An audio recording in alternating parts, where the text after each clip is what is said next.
The 193 United Nations members have unanimously reiterated their commitment in order to achieve sustainable development.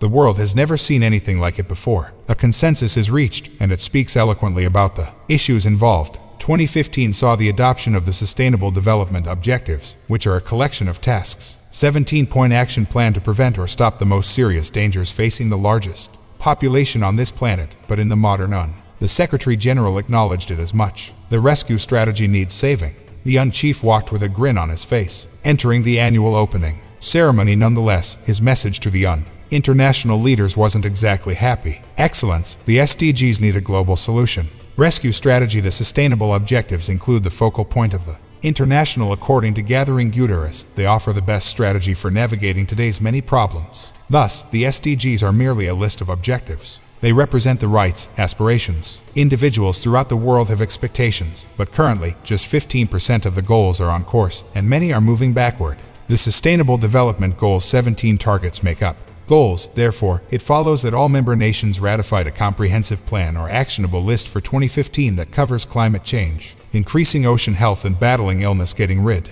of poverty, gender equality, and high-quality education. This year represents the midpoint of meeting the deadline of 2030, based on the most recent progress report. The world is in crisis. Only around 15 of the goals are on schedule. By the year 2030, around half considerably or substantially divergent from 37% of people have either seen no movement, declined, or fell below the 2015 as we reach the halfway point of Agenda 2030. I must remind you that if only 15 sustainable development aims are achieved, it is an error. The United Nations has changed more recently to young people in general for hope, vigor, and a little amount of regret when it comes to obtaining governments and companies to take action. We are the young people everywhere requesting you, the world's top officials, to carry out your duties. In cities all throughout the globe, including New York, Greenpeace demonstrators hit the streets. Prior to the gathering this coming week, demand global leaders assist in preserving future generations and stop using fossil fuels. According to the UN, now is the moment for leaders to demonstrate their receptivity and keep their promises. Let's examine it more closely and bring in senior UN analyst Daniel, 40, works at the Worldwide Crisis Group. Mr. 40 joins us this evening from New York. Greetings. It is currently halftime for the SDGs, and things don't seem promising. The 2030 Agenda, a failure. Although we don't believe it failed, there are severe obstacles in a number of areas. For nations everywhere on the globe, statistical evidence shows that virtually none of the overarching objectives will be met via several of they are really moving backwards. They have critical concerns for all populations. Access to information is a concern everywhere. A secure environment with access to clean water, the means of escaping poverty, and these are the norms of most civilizations, requiring their leaders to make adjustments. Whether or not advancement over the future years is difficult to predict. However, at this rate, severe intervention is required. Insist that the SDGs be improved, and the Secretary-General has thus wanted to make this occasion the focal point of the high-level week. This year, okay, what are the major challenges in reaching the objectives? There are several problems. However, I believe most critically, they have money problems. Challenges with governance as well. Difficulties with policy in several of these nations. Each nation has unique customs and context, which makes it difficult to draw global trends. But as we have seen specifically, how is the prioritizing of the SDGs is not consistently prevalent in the nations in need of this healing, and assists the majority of these nations with the lowest achievements or observed reversals in the progress on SDGs. Several of these regions deal with serious issues with governance concerns related to armed conflict and are truly having trouble meeting the fundamental necessities for the people, yet naturally states that have greater power capacity to advance humankind as a whole in the direction of the worst SDGs. Who is holding the criminals responsible here? Lie back. Well, this discussion has been intriguing. How much has changed during the last few months? Will the SDGs shine at their peak this year? Nations in the Level 7 South Asian emerging nations, several nations that are in poverty, to bring light to the world on issue, and have urged nations to the richest region as the global north. International nations should contribute more development assistance to meet their promises to reform the environment.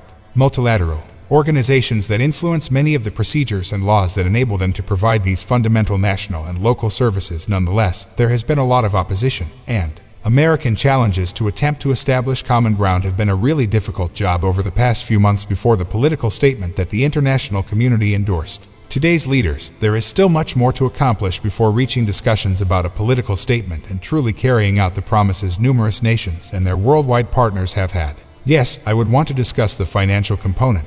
Everything you already stated about banks for international development, including the World Bank, was anticipated to be crucial in assisting nations in achieving the SDGs. Nonetheless, detractors now assert that the present system is keeping steady back development. Why is that? Among the things we've seen throughout the years is months have seen a rise in discussions of altering the IFI, multilateral development banks. There are several World Bank many difficulties that nations in the south point of the world have to determine, based on the absence of debt relief that these nations have access to and can provide, whether it's banks from across the globe or development aid that is predictable, flow through them, and the simplicity in gaining access to funding and governing who controls these developments. Which priorities do banks have? How quickly and effectively these countries communicate with them, as we've, in the past several months, North American countries have begun to hear and pay more attention to these issues, cautiously, yet once again moving forward. Such a complicated, international problem, it won't happen overnight, and definitely not over the course of the following several days. In-depth summit and the dialogue will have to go on.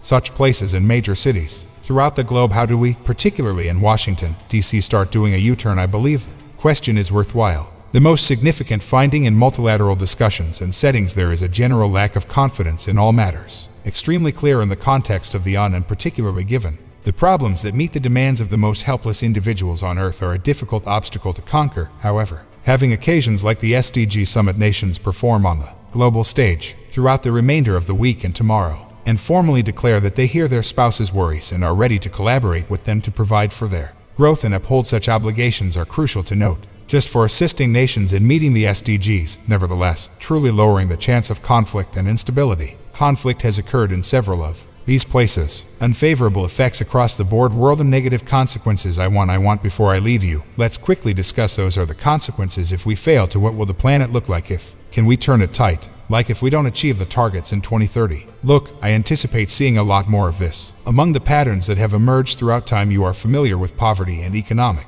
calamities by themselves don't immediately result in armed war, but they do lessen government readiness to respond to the shocks. We're seeing floods and other natural disasters, whether they are uprisings from various segments of the population who won't put up with regimes that are not offering assistance. And you know this. Fundamental services, which must be over time, and if we don't observe these, will continue to push forward in the future. Populations to experience changes. Government officials should demand more. Securitization may increase even further. Throughout our motions, we want to be geographically dispersed and, perpetrate violent extremist activities. And as shown by instances like the in Central Asia, Sahel, these may have negative effects for not just nations but whole areas. The worldwide crises. Daniel 40 organization really appreciates your comments. If you love the video, please hit the like button and don't forget to subscribe to the channel.